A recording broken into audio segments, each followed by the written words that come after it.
I'm Ashley. And I'm Laura. And this is Drunk Wine School.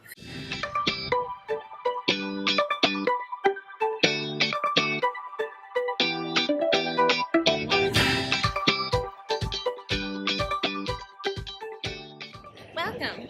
Welcome. We are in Industry City. Where did we just go?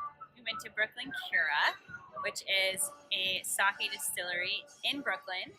The reason that we've decided to make a video series is because we want to make wine fun and accessible to everyone. All right, well, we'll see you soon. I guess Bye. This is vlogging. So, We're back.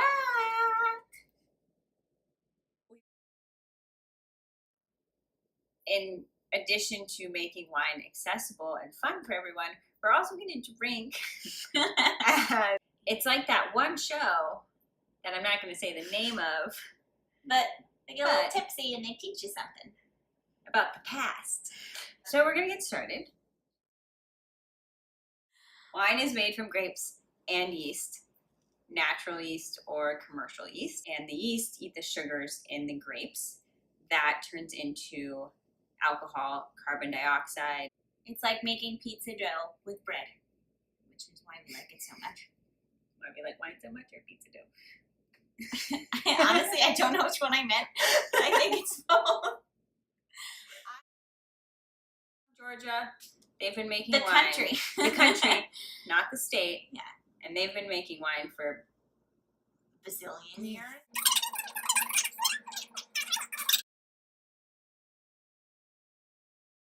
so like a lot of years they've been making wine. And then the Romans got the wine, and they would drink wine because it was safer than drinking water. This water was full of bacteria, and wine killed off all the bacteria. Well, the wine making process killed off all the bad bacteria. So they'd actually drink wine, which Healthy. It's a salad. there's antioxidants in it, which is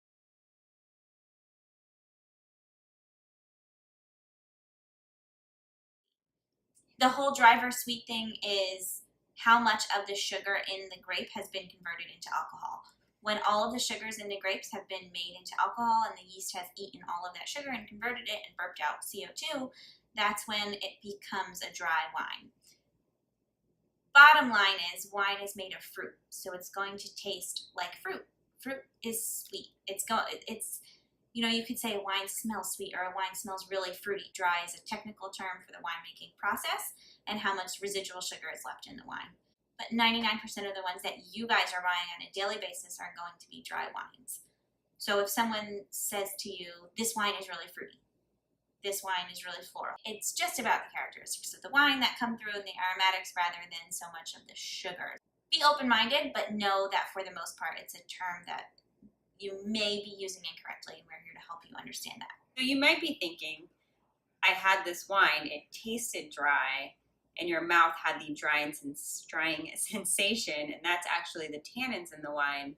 It has nothing to do with the sugar content or the dryness level. That is completely different, and the tannins come from the skins of the grape and the seeds. Grapes, same grape, different region. So, grape. Same grape, different varietal. Nope. That's not right. Same. Who dis? Same grape. Who dis?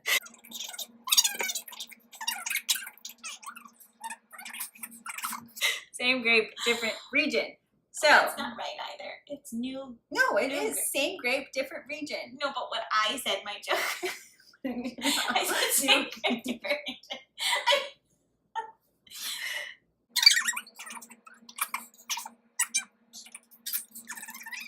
There are, 1,500 different types of grapes in the world.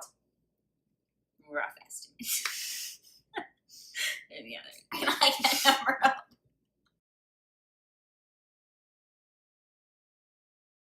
Same grape is more often than not grown in different regions.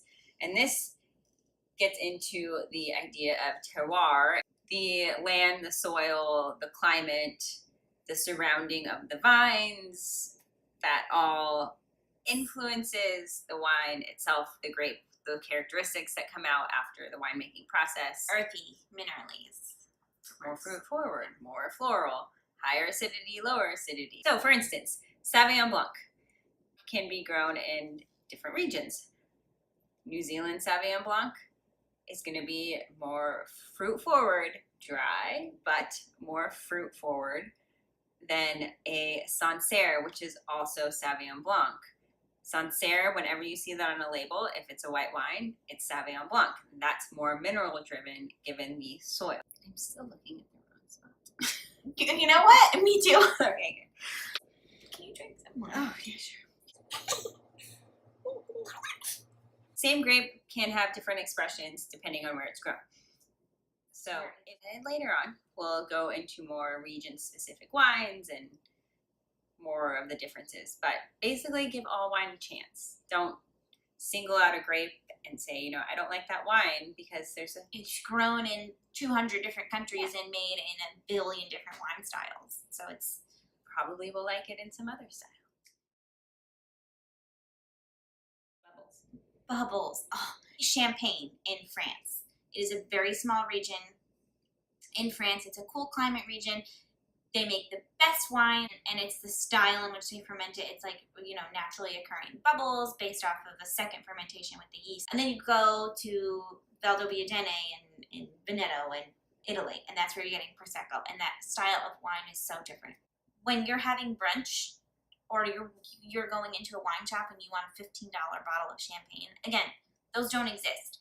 You can get Cremant, which is just bubbly from another region in France, made in a similar region to champagne, similar style, but it's not champagne. So you're not getting a $15 bottle of champagne. Bubbles are different. They are. Prosecco, light, floral, fruity.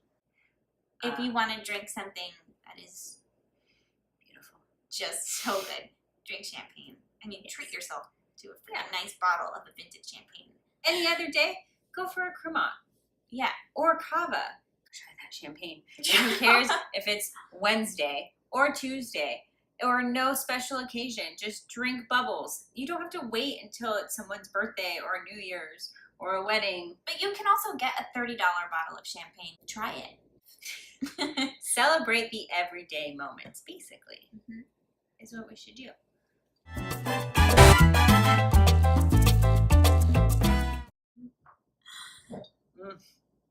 This is cold. We don't have the AC on right now because you couldn't hear us. If we had it on, and it's probably 90 degrees. Yep, that's good. It's July and we're in New York. It's really hot.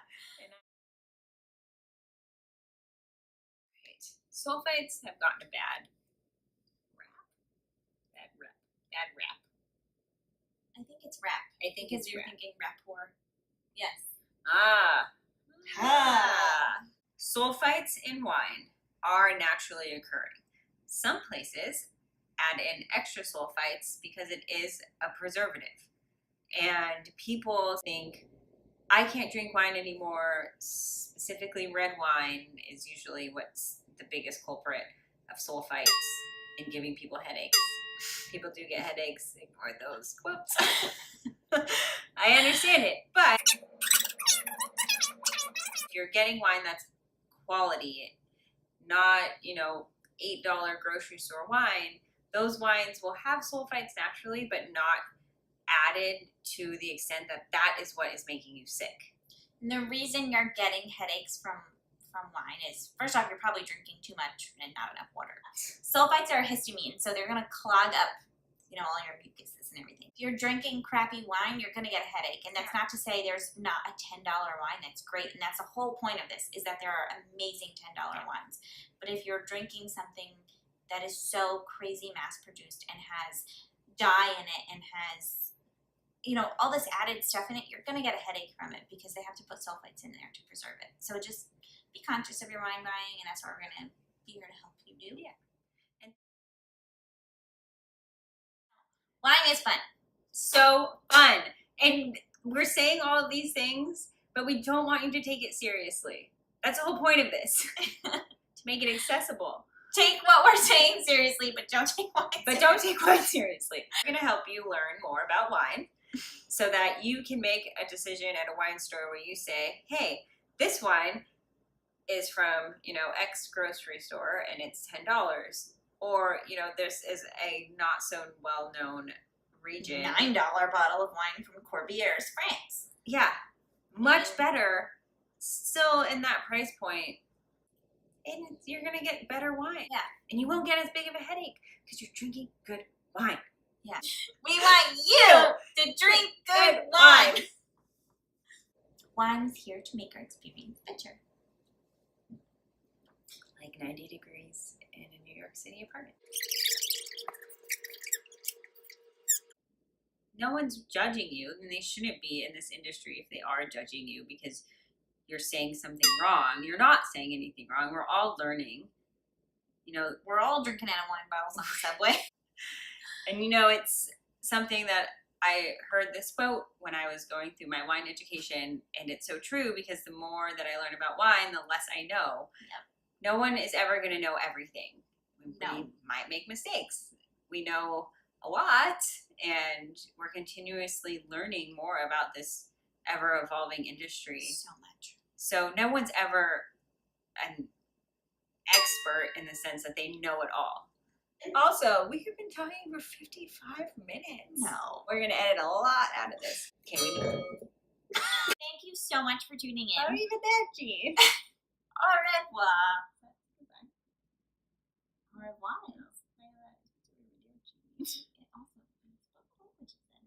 Italian? Arrivederci. Anything's in Italian if you say it like this. How How old is Regis Philbin? Regis Philbin is 86. He's Okay. 86. It's not August yet. 1931. 1931. What happened in 1931? Things. There's another show that can do Yeah, there's that. another show that can teach you about what happened in 1931. All right, we digress again, as always. Thank you so much for joining Drunk Wine School. Goodbye.